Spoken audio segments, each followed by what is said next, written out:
Nandito po yung mga hatid na tulong ni PBBM dun sa mga nasalanta ng lindol. Panoorin po natin.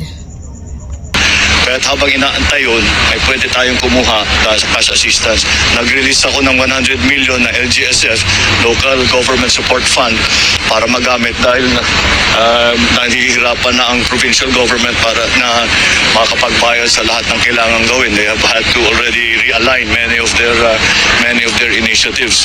Meron tayong family food box. Ito, yung nakikita ninyo, pamimigay natin sa lahat ng mga nangangailangan. At tuloy-tuloy po yan. Hindi lamang ito yung nakikita ninyo sa harap ninyo.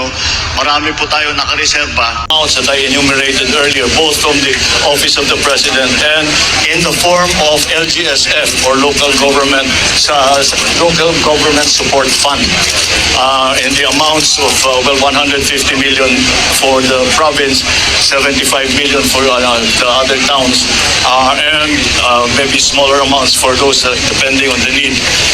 So from the Office of the President, we have put aside 50 million pesos for the province of Davao Oriental. We have put aside 15 million pesos for the municipalities of Manay, Banay, and Lupon. 10 million pesos para sa lungsod ng Mati, Tarragona, Baganga, Boston at Catil. Tigli 5 milyong piso sa municipality na Caraga at San Isidro at 3 milyong piso para sa municipality ng Governor Generoso.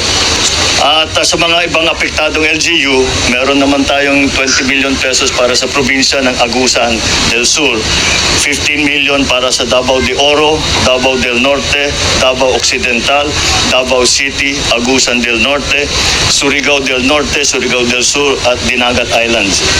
At may tulong pa rin kami para sa mga ibang apektado na LGU.